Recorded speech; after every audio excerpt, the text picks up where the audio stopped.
Hi, Capricorn Sun and Rising. Welcome to your June 2025 Astro Update. It's Raina here. So, as the month begins, we have the Sun, Mercury, and Jupiter all in Gemini. And for you, Gemini is your sixth house. And so, this is a house that you can really identify with because it's an earth house in astrology. It is the domain of Virgo, and it's all about the work that you're doing, the schedule that you have, or your time management, as well as it's your health. And because it's an earth house, it is dealing in these practical matters. And so you're the kind of person who, because you rule the house of career, the house of work, which I call the grunt work. It's like the actual work itself. To me, the 10th house is glory, the house that you rule. Like the accolades, the status, the achievements. But the 6th house is the work itself. And sometimes, the work itself can be a little bit on the challenging side. Sometimes people work very hard for their success. And it's not something that is just like anything to sneeze at. So the fact that you have these planets crowded into the 6th house, and Jupiter being here could have meant that you've been working quite a bit in the past year, even if you have been not doing what your career is supposed to be. Sometimes people have a career, meaning that, let's say they major in something in college and they do it, but for some reason they quit that particular place of employment, and because they don't like the management or the people there, but they still have those credentials where they could do it somewhere else. Or maybe they're burnt out of that career, and so they're doing something else, and they're just doing a job to pay the bills. That could be exactly what's happening.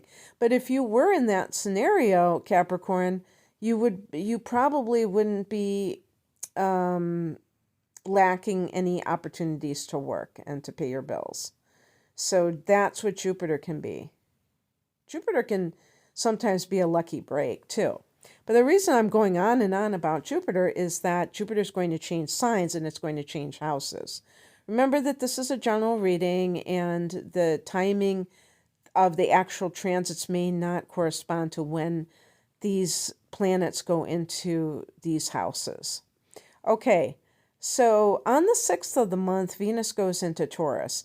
Taurus is a fellow earth sign, and this means that it's going to be in the 5th house, and this is such a great house. This is the house that Leo rules in astrology. It's a house of love and creativity, and certainly Venus can be connected to both love, obviously, but also creativity, because it can be art and things like that, appreciation of art. But this is the house of pleasure, and Venus is a planet that specializes in pleasure. So, and I kind of hesitate to even say that because it sounds kind of salacious, pleasure. But actually, this can be a house that is connected to fun. Maybe that's a more wholesome word in a sense. There's nothing wrong with pleasure, but, it just has that kind of connotation sometimes of being very self-indulgent. So we'll say enjoyment, hobbies and things you do in your off hours. And, Capricorns tend to be workaholics. So the fact that you have Venus here, maybe it will give you a nudge to just let your hair down for a few weeks. But you might be having some romantic dalliance with somebody with Venus here, or art appreciation, maybe going to the theater or to an art gallery. I mean, not that that is earth-shattering, but these transits are relatively quick through a particular house. So they're not meant to be, you know, that life-changing. Although, sometimes when you have Venus through this house, and maybe you're meeting somebody and you're feeling a romantic connection with them, maybe that's going to lead to future commitment, and that could be with your life partner. So, I mean, it's got to start somewhere. So, anyway, on the 8th of the month, Mercury goes into Cancer. So now what we're seeing here, we're going to be seeing 7th house transits, because the very next day, that's when Jupiter goes into Cancer. And Cancer is your opposite sign. This is your opposite house, Capricorn, the 7th house of committed partnership. And and just like I was saying, Venus going into that 5th house. If you're single, Jupiter going into the marriage sector doesn't mean you're going to get married this month. What it could mean is that you have luck in this area of life, that you have like ample opportunity to meet the person to be your life partner. The 5th house is that house of the vetting process and the dating process. The 7th house is the commitment phase. But that could be that there's something to be said about you having this particular transit and having this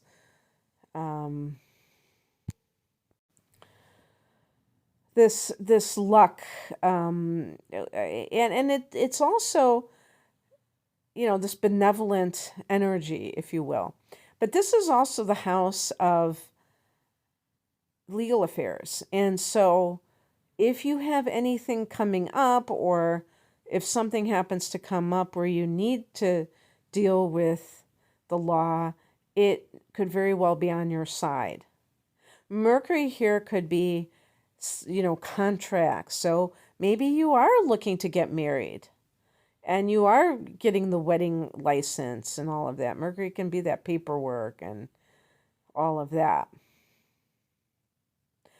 On the 11th, we have a full moon at 20 degrees of Sagittarius. Sagittarius is a sign before you, Capricorn. So this is going to fall in your 12th house. Wow. Full moon in the 12th. Well, first and foremost, this is the last house of the zodiac. So you could say this is about finishing things up, tying up loose ends. There might be this sense of closure about some things in your life at the moment. This is also the house of the dream state. Full moons can bring kind of those prophetic dreams to the forefront and make people dream something that comes into their waking reality. And this may be, kind of unnerving if this isn't what you typically are up to, but it could be very good for any kind of ideas that you have in your dreams. And that could be creative ideas too, in addition to, anything else.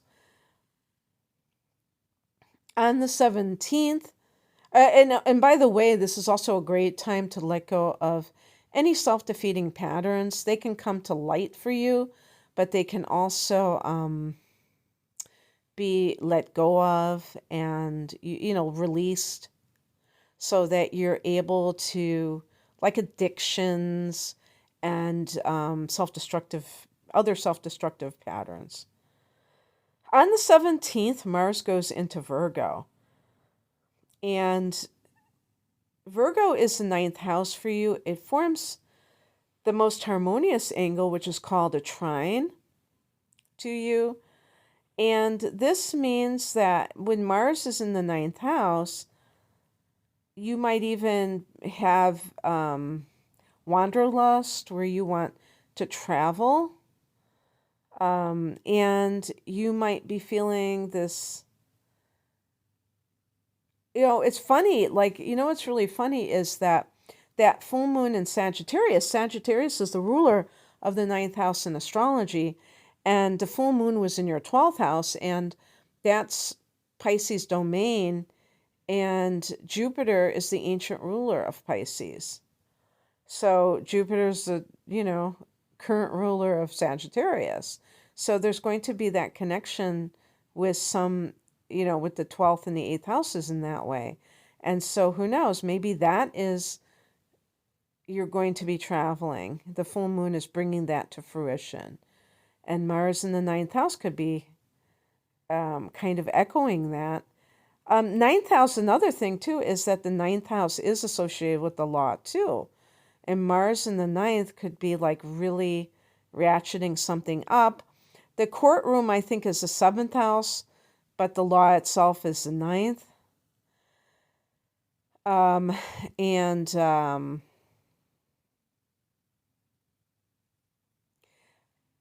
If you're doing hatha yoga, because Mars can be athletic or physical, that I could see that being a perfect time to start that for yourself. If there's some kind of local classes, beginners classes, if you've never done it before, or going back into it, if you kind of stop doing it for a while, then maybe that's something that you'll pick up again. On the 20th, the sun goes into Cancer. So the sun is in that 7th house. And 5 days later, you have a new moon, that's when the sun and moon are in conjunction in that house. So you have so much in that 9th house right now. I mean, that 7th house, Capricorn. So there's an emphasis on partnership at this time. And by the way, when Jupiter is, in the I keep saying 9th, in the 7th, it can even be like forming a business partnership, and that is very lucky for you. So this new moon in the 7th house, maybe you're getting married. Wouldn't that be cool I don't know what day of the week the 25th is, but if you got married, maybe getting married, the last week in the month, or if it's not like a legal marriage, a commitment ceremony, that you just a really kind of hitching a ride on the new moon energy in that 7th house. And by the way, that new moon will be in conjunction with Jupiter. So that makes it extra auspicious. But setting intentions, I mean, some of you are single, setting intentions about what it is that you would like to bring about in terms of your love life. What kind of things would you like I'm saying love life, but partnerships, because it can be platonic partnerships as well. On the 26th, Mercury goes into Leo, and that is your 8th house. The 8th house is the house of other people's money. Mercury here could be contracts. The 8th house can be like, for instance, wills. And maybe you have to look at some kind of will, read it, deal with it. This can be your spouse's money. And maybe you're going through their records. If you're getting divorced, you might be kind of researching all of your joint finances and whatnot. So that's what I have for you, Capricorn. I hope that this resonated. Of course, these are future things. So maybe this is something that, is, hopefully it makes sense to you in some way. But if you would like a private reading, I have all kinds of readings. You can click on the link below to see the details. Thanks for listening. Bye.